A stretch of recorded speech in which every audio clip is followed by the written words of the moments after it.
is empty too. Since when has it possible? There's not you.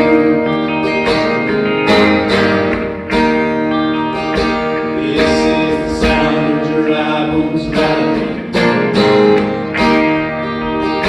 This is the praise making dead men walking in. Open grave, I'm coming out. I'm gonna live again. This is the sound of dry bones rattling.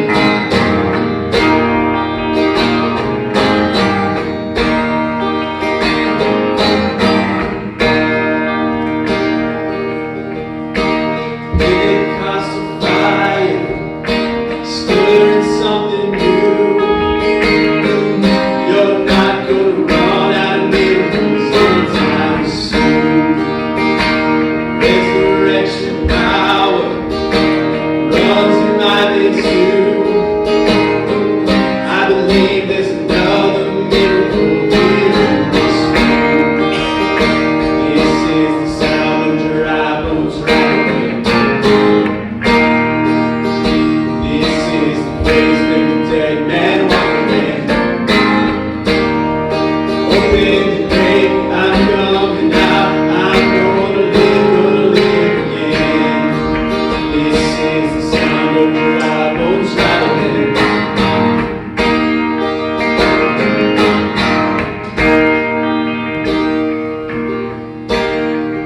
My God is able to save and deliver, heal and restore anything that He wants to. Just as the man who was thrown on the boat of Elijah, if there's anything that He can do. Just as the stone that was rolled at the tomb in the garden, what happened to God says through. I feel Him moving it now. I feel Him doing it now. I feel Him doing it now. Do it now. Do it now. This is the sound of dry bones rattling. This is the praise making dead men walking in. Open the grave, I'm coming out. I'm gonna live again. Open the grave, I'm coming out. I'm gonna live again. Open the grave, I'm coming out. I'm gonna live again. This is the sound of dry bones rattling.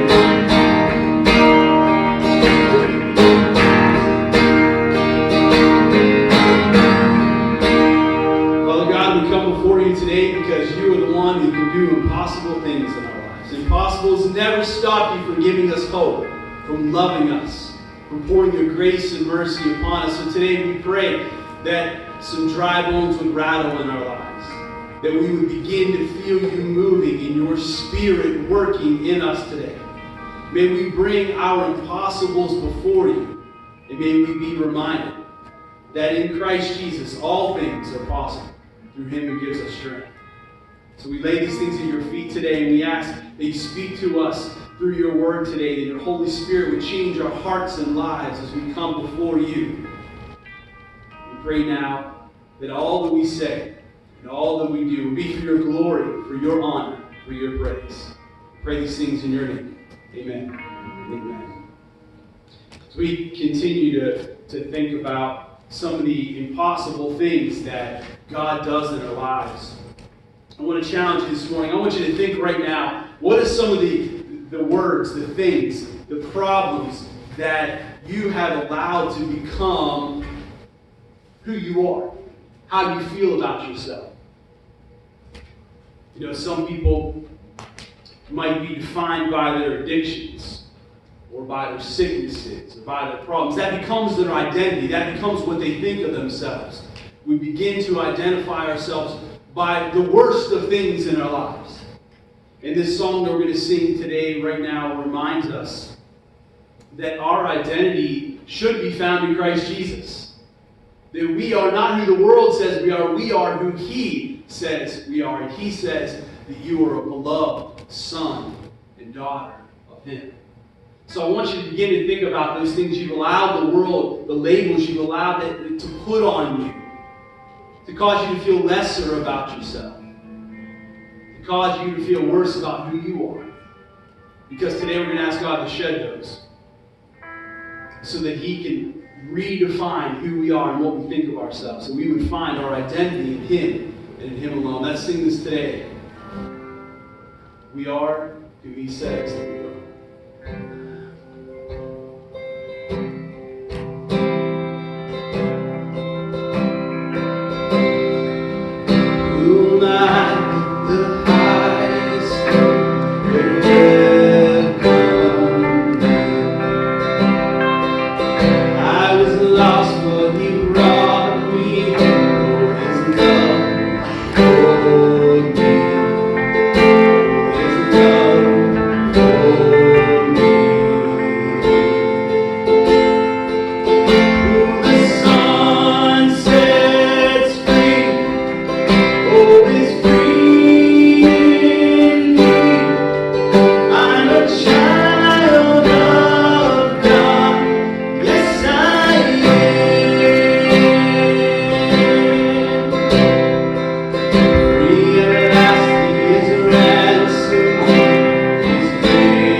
that you would allow us to shed those things that allow us to think we are anything other than your sons and daughters.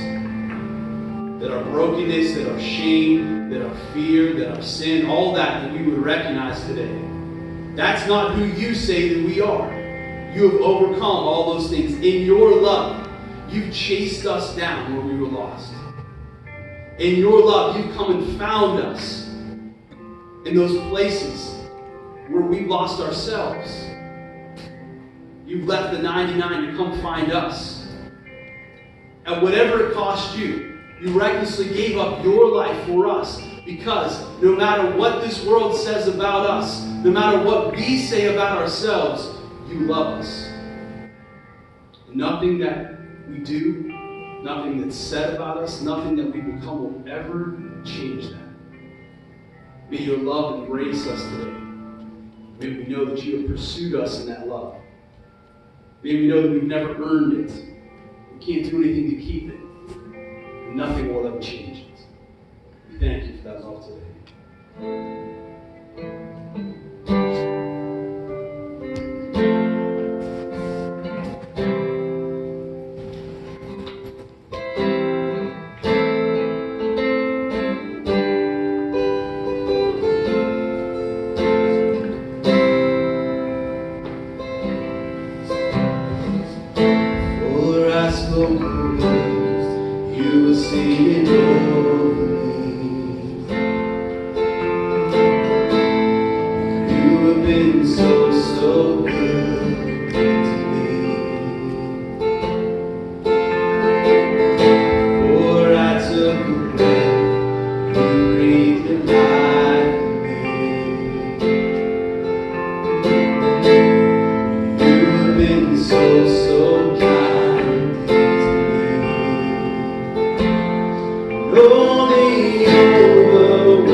Where in your life have you felt that love? Where in your life have you felt God pursue you and embrace you where no one else and nothing else could?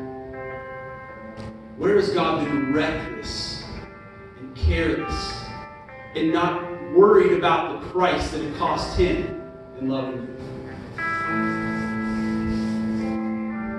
And I want you to think right now prayerfully, where you find yourself where you need that kind of love today. Where you're lost, where you're stuck, where you're living in those shadows, where you're stuck in those valleys, where you're hidden behind those walls, where the lies of this world have just imprisoned you, and you need those things broken, torn down. Father God, we pray right now that your love would fill our hearts, that it would light up the darkness that we live in, that it would give us the strength to climb above the obstacles and walls that stand in our way, that we would no longer allow the lies of this world to define us, but that we would hear your truth, and in doing so we would find your life. Fill us with your love today, and may nothing and no one ever take that away from us. May there not be a moment of any day from this day forward where we think that we are anything other than a beloved child of God. For those who are standing, who haven't yet embraced and accepted that truth, I pray today that your Holy Spirit speaks through your word, that they would come to hear and see that you love even them, and that they would find hope and healing and life in you. Pray now that your Spirit would speak to us as we come before you. We pray all these things in your name. Amen. Amen. You may be seated.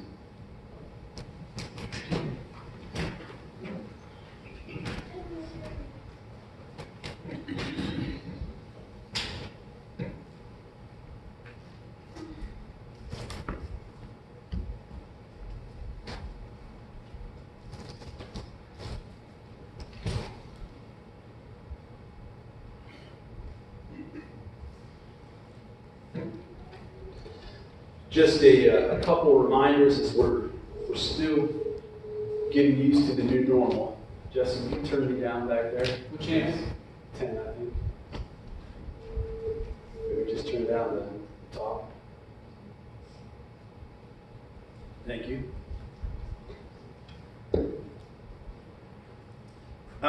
Just a reminder that we're continuing to dismiss out the back first. The offering plates are we're no longer taking offering right now as part of the service, but we do ask that you continue to give, and we have the plates in the back and in the front when you're leaving. Ask you to have that ready as you leave. As we get used to, I think we get used to a new rhythm and a new habit, eventually this will become routine for us. We continue to just pray for all of those who are still sick. This pandemic is still very real and still affecting very many people, and we don't want to get comfortable and used to where we're at, but we feeling that we're safe, we want to continue to be diligent in keeping ourselves safe in the midst of this. And just continue to pray for some of our brothers and sisters. Christians here today just had surgery last week, doing well. Besides Kane, working on that. Wanda Steele she'd have a hip surgery this week, kind of a quick thing that happened. And then Anna Marie had surgery this week as well on her foot. So just continue to pray for them as they continue to heal, as God uses those things in their lives. So just continue to remember those who can't yet be with us here because of this pandemic. And I encourage you to continue to reach out to them, to send them a card, give them a phone call, and just tell them that you missed them. That they weren't here, you wish that they were, but we're still thinking of them. So if there's anybody that you want to get in contact with and don't have that ability, just let me know and I'll give you the information you need. We want to stay connected as much as we can as a family throughout this. I was reminded this week that when I got my first apartment, my first job in church, I got this apartment. I had a few things from college. and from seminary where we lived, but I really didn't have anything for my apartment. So my parents came and we went to thrift stores and they brought a bunch of their old stuff, and we decked out my one-bedroom apartment as much as we could with all the old things that we could find. And I didn't need much for just me, but we found it. And my birthday was in a few weeks, and my parents wanted to give me one thing that was new.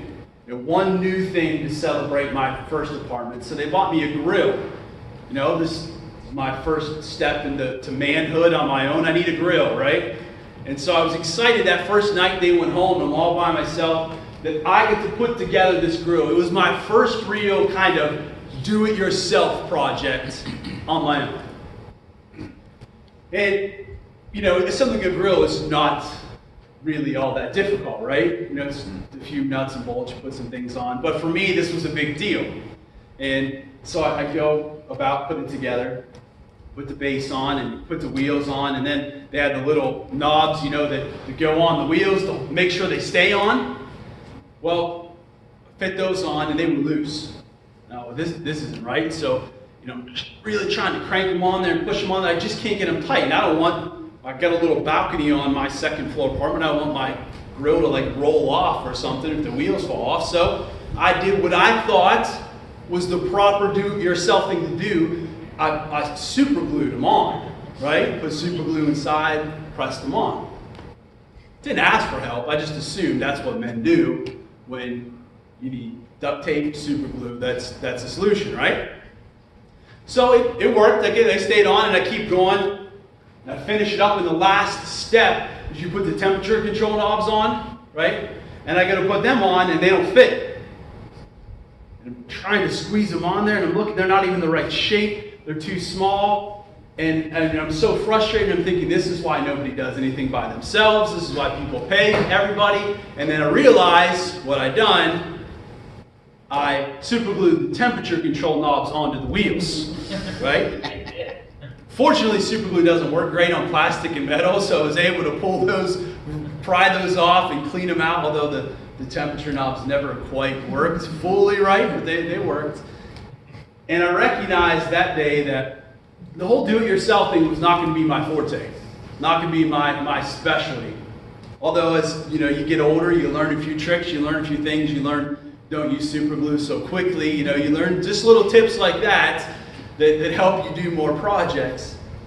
But as I thought about that this week, I recognized this, that I'm not talking about in our homes, I'm not talking about fixing things around the house. I'm talking about in our hearts and our lives. That we never quite learn that do-it-yourself doesn't work for us in our relationships. That do-it-yourself doesn't work for us spiritually. That do-it-yourself doesn't work for us emotionally. We can find all the super glue and duct tape that we want. And we go out looking for it, don't we? We look for answers. There's books upon books written all the time on how to fix yourself. And when we see something that works for someone, we want to ask them, what did you do? What did you do? Because now I want to do it. What did you do to feel better after that surgery? What did you do to lose weight? What did you do? Because we want to do it ourselves. And we're in this constant search for answers, for how we can change ourselves. And we never quite learn that doesn't work. Not the way we want it to. Today, we're going to look at this passage in Mark chapter 5. Last week, we started to look at this story. It's in Luke chapter 8 and Mark chapter 5. Last week, we looked in Luke 8. And we saw a father named Jairus who was coming to Jesus for him to come and heal his daughter. In the midst of that, Jesus encounters this woman who we know as the bleeding woman, who he heals her and does the impossible in her life. We're going to look at Mark 5 today because it gives us a few more details about this woman in Luke. But what we find about this woman is this. She had lived that kind of do-it-yourself life, trying to fix her own problems, looking for all the answers for a very long time. And she finally came to the place where she was ready to trust someone else, someone greater than herself, to bring her what she could not bring herself. And when she finally reached out and grabbed a hold of a hope outside of herself, that's when her life changed. And I want us to learn from her today. And us to begin to think the things that we have tried to do ourselves, that we need to stop today. That we need to stop looking for hope in ourselves and life in ourselves, and begin to look for hope and life in Jesus Christ alone. So let's read this verse. It's in Mark chapter 5 and Luke chapter 8. And we're going to begin in verse 25 today. And remember, Jesus is walking with Jairus to Jairus' house. He's going to heal Jairus' daughter, and this happens on the way. It says, a woman in the crowd had suffered for 12 years with constant bleeding. She had suffered a great deal from many doctors, and over the years she had spent everything she had to pay them. But she had gotten no better. In fact, she had gotten worse. She had heard about Jesus, so she came up behind him through the crowd and touched his robe. For she thought to herself, if I can just touch his robe, I will be healed. Immediately the bleeding stopped, and she could feel in her body that she had been healed of her terrible condition. Jesus realized at once that healing power had gone out from him. So he turned around in the crowd and asked, who touched my robe? His disciples said to him, look at this crowd pressing around you. How can you ask, who touched me? But he kept on looking around to see who had done it. Then the frightened woman, trembling at the realization of what had happened to her, came and fell to her knees in front of him and told him what she had done. And he said to her, daughter, your faith has made you well. Go in peace. Your suffering is over. So this woman, we're just told in verse 25 very simply that she's had this problem with bleeding for 12 years. And that there's been no help, no stop. Now here's what we know. Now we can grasp how great of a problem that would be for her. How the physical problem itself would be a great obstacle, an annoyance in life. But here's the problem. This problem just her physically. As a Jewish woman, this would have made her unclean. And that would have ramifications throughout the rest of her life. Now, understand this. We often talk about people being unclean, and we say it very negatively. But it's not quite as bad as it sounds for most people. It's kind of like when people are sick today, we ask them, don't come to church until you're better, right? That's kind of what unclean was. People would be unclean for various reasons. They would go through the process of getting well, of getting clean, and then they could come back to church, right? Come back to the temple. The problem for this woman is there's no way for her to get clean. She is perpetually unclean. For 12 years, she's been unclean. And that's not just going to affect her physically. What that does is that affects her relationally. She's unclean, so she can't come in contact with other people. She literally had no physical contact with people. So she's probably not married. Definitely doesn't have children. Probably doesn't even get to live with her family. Financially, it's affected her. Any penny that she does have, it tells us she has spent it on doctors. She's broke. Not only that, she can't come to church. She can't come to the temple, the synagogue for spiritual guidance. She's unclean. Her life is completely ripped apart. Spiritually, relationally, emotionally, financially. She is completely broken because of this ailment. And she's looked for answers. She's been to all the doctors. She's done everything they've asked, and the world had no answers for her. Maybe you feel like that woman with some of the problems in your life. That it's a problem that just persists. It never goes away. No matter what you do, no matter what people tell you to try, no matter what new answer comes out, you try it, and it doesn't work. In fact, maybe you're like this woman. Not only does it tell us that she doesn't get better, the end of verse 26 says this, she gets worse because of it.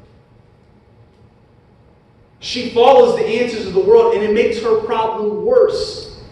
Now, understand, what I'm about to say does not mean that you shouldn't go to the doctor. Okay?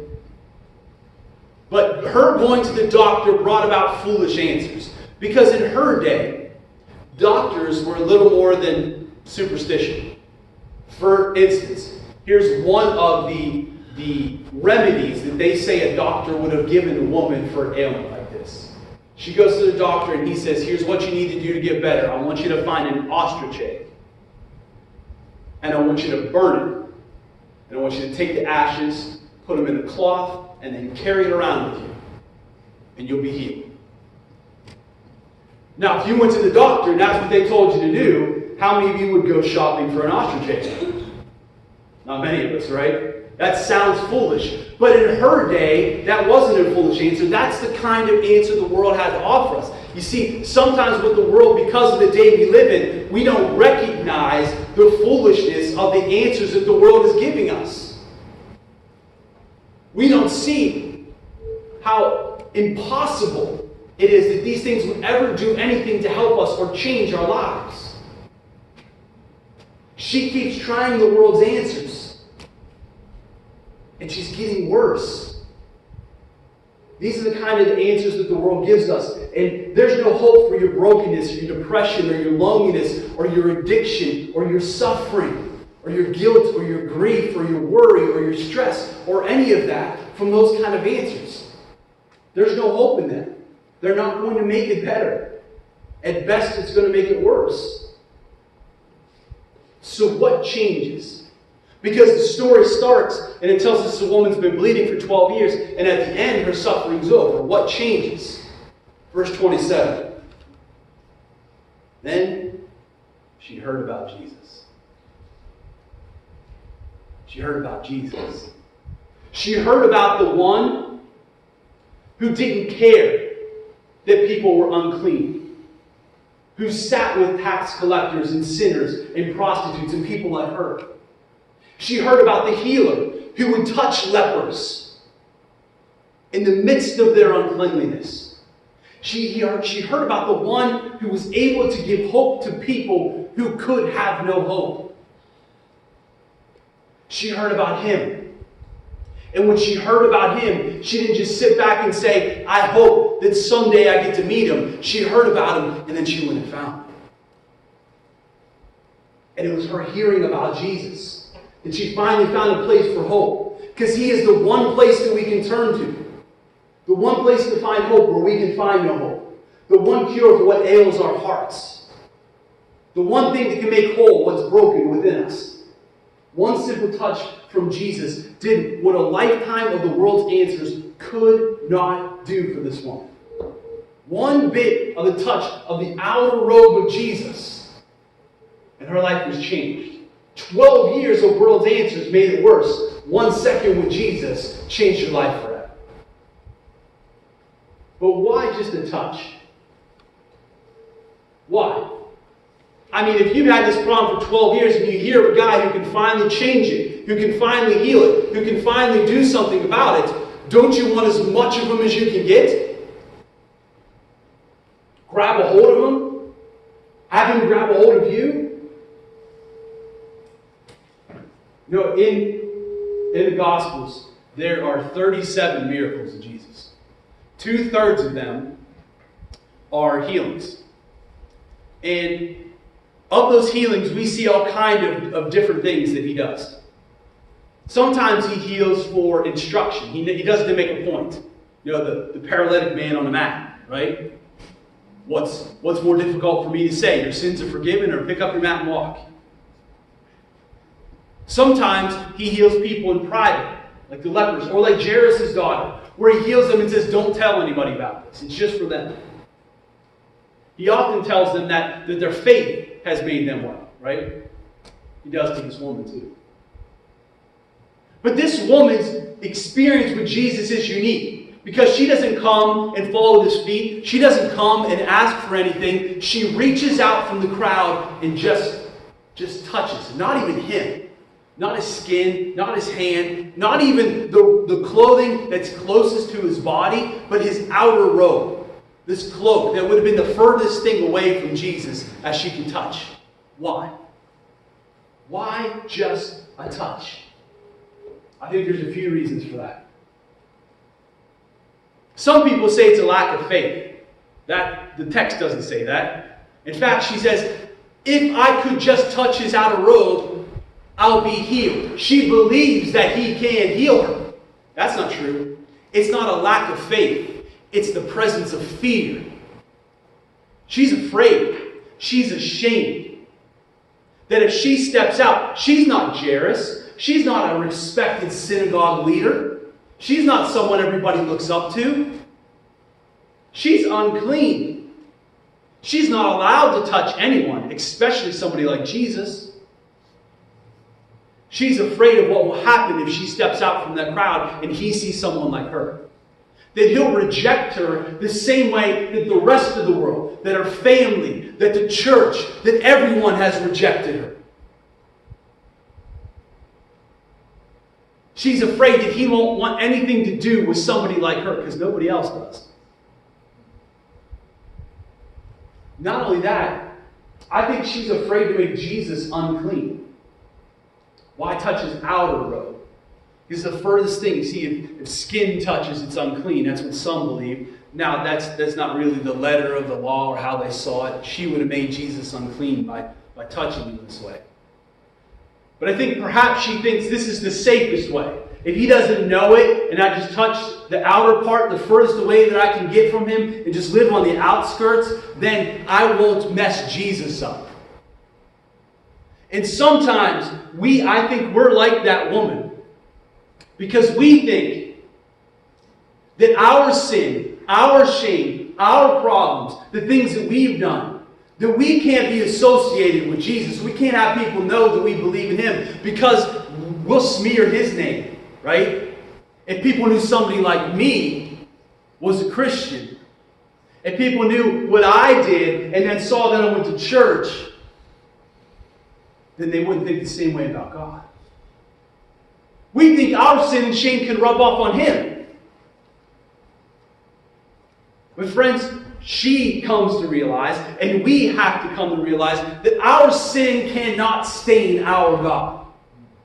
But our God washes away the stain of our sin. And we have to stop living in fear and shame. We go out in the world and in places where people know of the things that we've done, we don't talk about Jesus. Because they know our sin and they can't hear about Jesus and they'll think less of him. And we come to church and we put on our masks and we talk about Jesus, but we don't talk about our sin and shame, because if we did that, then we're staining his face. We're staining his body. It's not true. You have to stop living in fear and start living in faith. You got to stop living in that sin and shame and start living in his grace. He doesn't want you to shy away from him because you're afraid of what he's going to think of you. He doesn't matter how unclean or sinful your life may have been. He doesn't care how miserable of a failure that you are. Nothing can ever change the way that Jesus sees you. We talked about our identity in worship. Nothing will ever cause him to see you differently than as a son or daughter of God Most High, created in his image. No sin wipes that away. He wants to wipe that sin away so you can see that in yourself. Stop living in shame. Stop living in fear. What changes her life?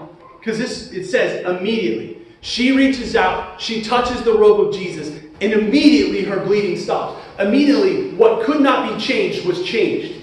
Immediately, what was hopeless, she finds hope. Immediately, her problem is over, and she begins a new life. What changes that? It's simple. Verse 34, Jesus tells her that your faith has made you well. And it's not just that she believed. Here's what her having faith means. Her having faith in that moment meant she stopped believing that she could fix her problem. She stopped believing that the world had any answers for her. And she started believing that Jesus was the only one who could change when no one and nothing else could. That's what faith is for her. And the moment that she lets go of trying to do it herself, and the moment that she reaches out to grab a hold of Jesus, even just a tiny little bit of him, immediately her life has changed. when we stop thinking that we can do it. When we stop listening to what the world says we can and can't do. When we stop letting impossible define where we move in our future. When we stop letting that word, it's impossible, you can't change, you can't be different. No one will ever look at you the same. No one will ever think of you the same. You can never get past that. That is a lie. When we stop trying to do it ourselves and let Jesus do it, it wipes all that away. Immediately. And that's a beautiful story that she walks away healed, right? But it's not the end of the story. Because Jesus, starting in verse 30, he says, "Who touched my robe?" And everybody's confused. Everybody's confused. The disciples are confused because they say, "Jesus, look at this crowd. How can you ask who touched me?" There's hundreds of people who touched him. The Jairus has to be confused. Aren't we on the way to heal my daughter? She's dying. And you're worried about who touched your robe. The woman has to be confused, right? How in the world could I touch just that little bit of his cloak and he knows what happened? But here's the important question. Who cares? Why does Jesus care? Why doesn't he think, oh good, somebody got healed and I didn't have to stop and do anything. I can just keep on moving and get to Jairus' house. See, Jesus knows that this woman needs to be healed of more than just a physical problem. She needs more. That the bleeding stopping does not mean that her problem is over. Because listen to how it describes that woman. Jesus keeps pressing, right? He keeps asking, I want to know who it was. And it says, she comes out fearful, trembling at what had happened to her. She's afraid. She's now going to come out and admit what she's done. She's going to admit that her, as an unclean woman, went into a crowd that she wasn't allowed to go into and touched a man that she wasn't allowed to touch. Why does Jesus make her do that? Why does he need to call her out of the crowd? Here's why. Because she needs to hear these words. Daughter. Not woman. Not bleeding woman. Not unclean woman. Not sinful woman. Daughter.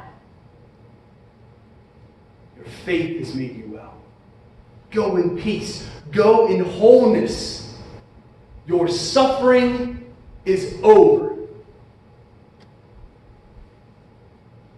How many of you long to hear words like that? Because you've heard the labels of the world for so long that have been thrust upon you. And you long to hear the God of heaven cry out and call you his son and daughter. To tell you that there's wholeness for your brokenness. To tell you your suffering is over. Jesus doesn't just want to heal what she thinks is the problem. He wants to change her entire life. He wants to make her whole. He wants her to leave there relationally, emotionally, spiritually whole, not just physically. So sometimes we bring certain problems to God. All she came there was for Jesus to physically change her life. And he calls her out from the crowd and says, no, I have more for you than that. That's not the real problem. See, this reminded me that wasn't that long ago that we had some foolish medical tests that we did. And they say that there was a time where to judge whether somebody would be put in a mental institution, they would put them in a room with a sink. And they would turn the water on the sink, and then they would put the plug, the stopper in the sink. And they would let the sink overflow. They would hand the person a mop, and then they would leave. Well, one of two things would normally happen. Some people would go, turn off the water, pull the plug, and mop the floor. Right? Those people got to go home. They were deemed to be mentally well. But then there were some people who just started mopping. Never turned off the water. never pulled the plug. They just mopped. The floor was wet, and it was getting wetter, and we got to mop this water up. Those are the people who got to stay for a little longer. I'm not saying that's a good medical test. Clearly it's not. We've grown from that. But it's a great analogy for us today. Here's why. Because I think some of you are just mopping your way through life. Just like this woman was. You see, you think the water on the floor is the problem. And you're just mopping away trying to get rid of it. When the real problem is the sink, right? You never even started to look at and deal with what's actually my problem, what's actually going on in my heart and life. You look at the wrong thing. You're trying to solve the wrong problem when Jesus is saying, put the mop down. Let me pull the plug. Let me turn off the water. And then we can start dealing with this mess. Because until you deal with the sink, right, you're never going to solve water on the floor. What God is calling us to today is this. He's calling you to fight through the crowds that are keeping you from Him. To fight through the shame that's keeping you in hiding. To fight through the fear that's pushing back your faith. He's calling you to do all that and to just reach out for Him. Put the mop down. The mop's the answers of the world. The mop's the things you've been trying forever that haven't been working. The mop's the labels that you put on yourself. Because what do we know this woman as? She's the bleeding woman, right? As soon as we say that, you know who we're talking about. Why? Because we identify ourselves and the people around us by our problems. But Jesus never calls her that. Jesus calls her daughter. We got to put all that away so we can reach out and grab a hold of Him. And the moment that we grab a hold of Him, your life will change. He'll call you up out of that shame. He'll call you up out of that fear. He'll lift you up out of that problem. Make you whole. I want to challenge you today to pull the plug on the problems in your life. And here's the good news. You know you have to do it. God's not asking you to do it. In fact, here's what He's telling you. He wants you to stop trying to do it. He wants you to let Him do it. And then He'll help you mop up the rest of the mess. All you got to do is reach out and grab a hold of Him. Stop trusting in yourself. Stop trusting in the answer in this world. And start hoping and believing what He can do. You can't fix your own problems. You can't mop up your own mess. You can't stop that flood of problems and sufferings, but you can grab a hold of the one who can. So we're gonna sing a song here in a moment. A new song, and you can sing with us if you want, but I'll let you do this. I want you to stay seated. And I want this to be our prayer. This song echoes the words of Jesus. I'm the way, the truth, and the life. And it recognizes that truth that this woman needed to realize. He is the way to find what she's been looking for. He was the truth in the midst of all the lies of the world. He was the life that she couldn't find anywhere else. We have to come to Him today. We have to believe that He's the way, the truth, and the life. As we sing the words of this song that talk about no matter what battle, no matter what circumstance, no matter what heartbreak, no matter what suffering, no matter what we face, we can bring all of our doubts, we can bring all of our fears to Him. You can bring all your brokenness. You don't have to leave it at home. You don't have to hide it from Him. Bring every bit of it. Because at His feet, He changes it all. When we finally believe He's the way, the truth, and the life. So I want to challenge you this prayerfully. If you need that today, reach out for Him.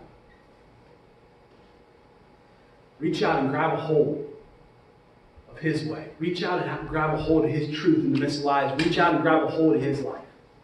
In prayer today, grab a hold of Him. And let Him change you.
They can all come to because they can't stay long when I'm here with you. It's a new horizon, and I'm set on you. And you meet me here today with mercies that are new. All my fears and doubts, they can all come to because they can't stay long when I believe you are the way, the truth, and the life. I believe you are the way, the truth, and the life. I believe you are.